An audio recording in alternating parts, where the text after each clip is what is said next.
Dalam segmen Pala Bola Misteri pada kali ini, kita nak tengok 5 transfer yang telah menyelamatkan kerjaya pemain tersebut.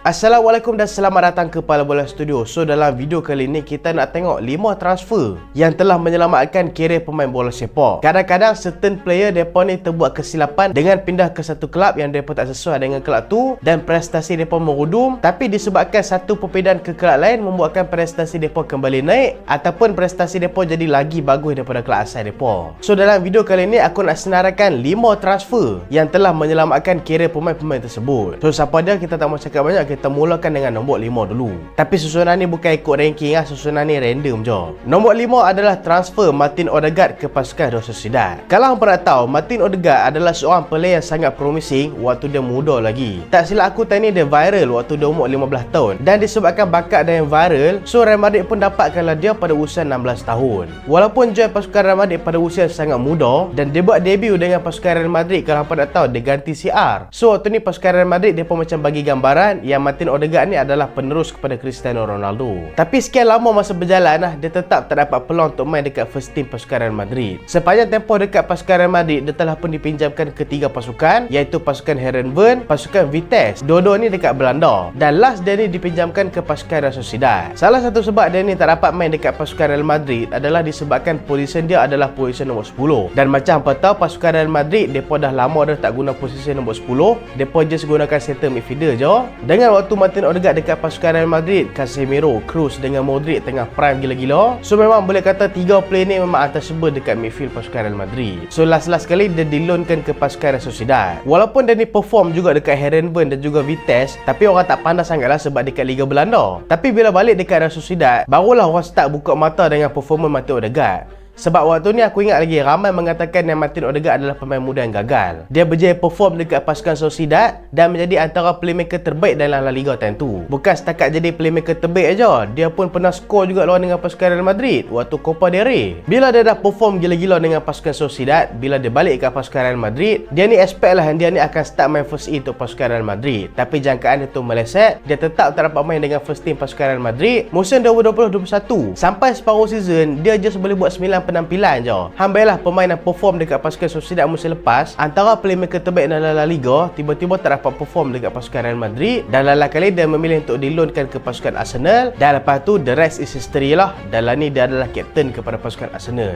Walaupun ramai juga mengatakan yang transfer Odegaard ke pasukan Arsenal yang selamatkan kerjaya dia, tapi aku rasa transfer dia ke Sociedad tu telah menyelamatkan kerjaya dia, sebab time dia pergi kat Sociedad tu, dia telah membuka mata dunia yang dia ni masih lagi seorang pemain yang sangat berbakat. Sebab aku rasa kalau Arteta just tengok performance dia dekat pasukan Real je, aku rasa mungkin Arteta tak akan dapatkan dia. Mungkin Arteta dapatkan dia daripada pasukan Real Madrid disebabkan tengok performance hebat dia dekat pasukan Sociedad. So itulah aku kata transfer dia ke pasukan Sociedad adalah transfer yang telah menyelamatkan kerjaya dia. Mula-mula dia pilon kat pasukan Arsenal dan pindah dengan harga cukup berbaloi, iaitu 35 juta euro. Ambailah 35 juta euro je dapat play kelas macam Odegaard. So memang mantap lah pasukan Arsenal. Kita masuk ke nombor 4 pula. Nombor 4 adalah transfer Romelu Lukaku ke pasukan Inter Milan.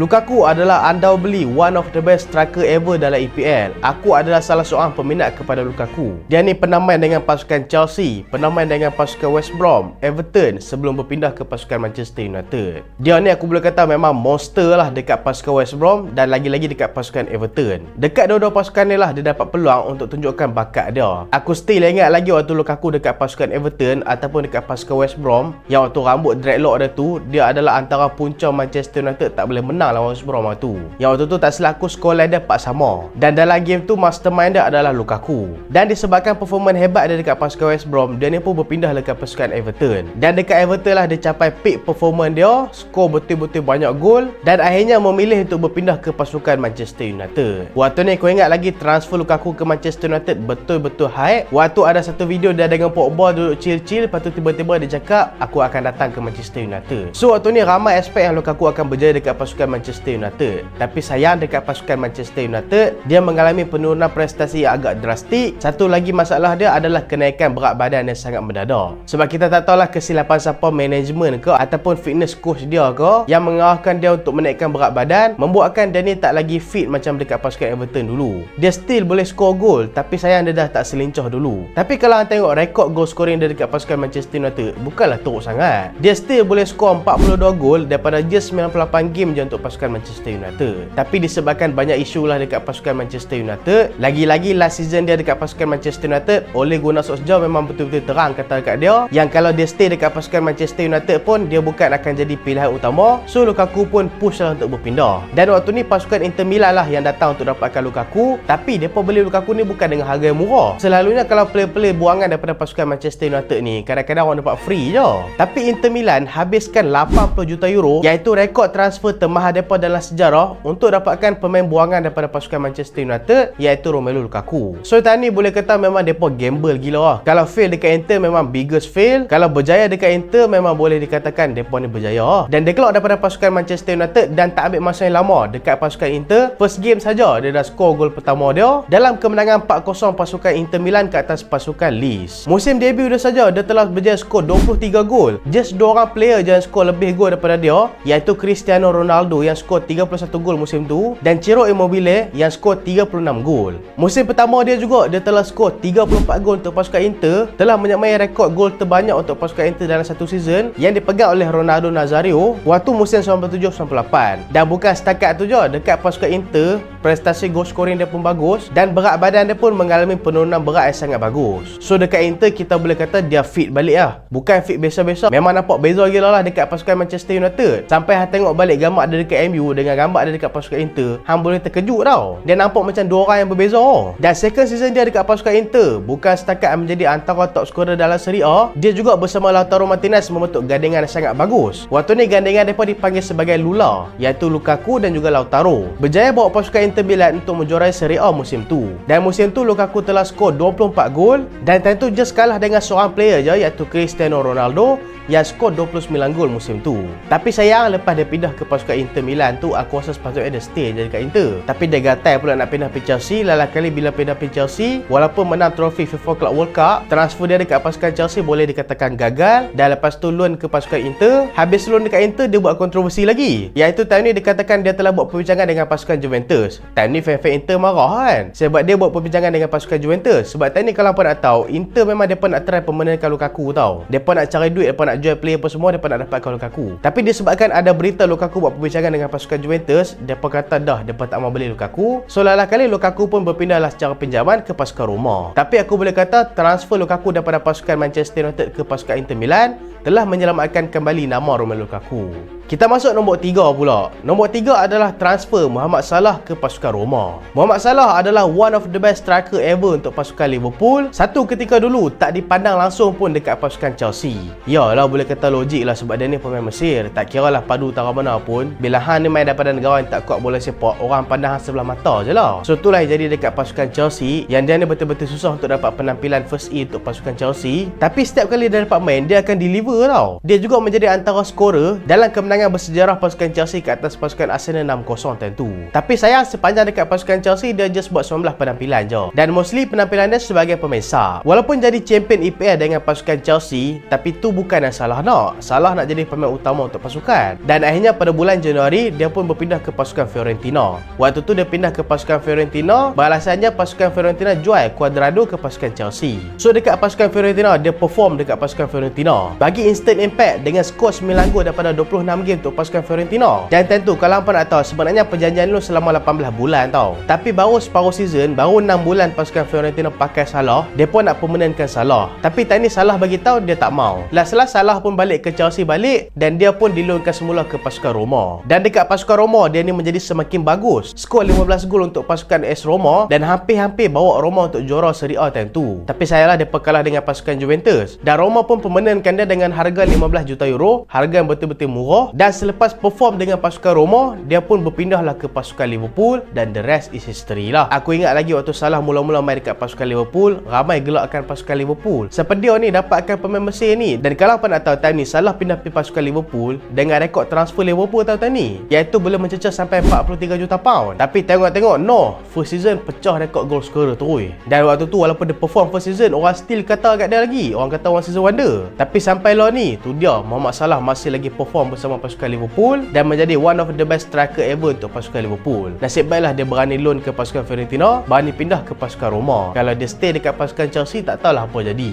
Nombor 2 adalah satu lagi transfer buangan, iaitu anak didik Jose Mourinho sendiri seorang lagi, iaitu KDB ke pasukan Wolfsburg. KDB, kalau hang tanya akulah, aku letakkan KDB ni sebagai pemain terbaik sepanjang zaman untuk pasukan Manchester City. Hang boleh tengok betapa krusialnya peranan KDB dalam kemenangan-kemenangan title untuk pasukan Manchester City. Tapi satu ketika dulu dia pun macam Salah juga dipandang sebelah mata dekat pasukan Chelsea. Tapi sayang dekat Chelsea dia gagal dapat game time under Jose Mourinho. Waktu dia berpindah ke pasukan Chelsea, dia dilonkan semula ke bekas kelab dia iaitu pasukan Genk time tu. Dan lepas habis loan dengan pasukan Genk, bukan dia main untuk pasukan Chelsea lagi, Chelsea hantar dia loan lagi ke pasukan Werder Bremen. Dan dekat Werder Bremen dia betul-betul perform dekat situ. Daripada 34 game, dia berjaya skor 10 gol dan buat 10 assist. Dan time ni ada pasukan gegasi Jerman nak dapatkan dia iaitu pasukan Borussia Dortmund. Tapi time ni Jose Mourinho tolak untuk jual KDB. Dia kata KDB adalah part of the plan untuk pasukan Chelsea. Dan waktu pre-season, KDB pun banyak main juga, tapi sayanglah dia injured untuk lawan dengan pasukan Malaysia. Tapi dia sempat juga buat debut dalam Liga untuk pasukan Chelsea. Tapi sayang memang KDB ni gagal tarik perhatian Jose Mourinho. Just main 3 kali je sepanjang dia bersama dengan pasukan Chelsea. Dan lalah kali bila dia ni minta pindah sangat, Jose Mourinho pun panah. Baru separuh season je main dengan pasukan Chelsea, Januari 2014, dia pun akhirnya angkat kaki ke pasukan Wolfsburg. Dan dekat pasukan Wolfsburg ni lah Kevin De Bruyne menjadi antara pemain terbaik yang pernah aku saksikan. Waktu ni aku suka layan Bundesliga tau. Dan aku tengok permainan Kevin De Bruyne dekat pasukan Wolfsburg ni. Memang rancak gila demi mat. Kevin De Bruyne ni satu special dia bukan setakat pandai passing. Dia ni pun ada pace. Dia ni pun boleh dribbling juga.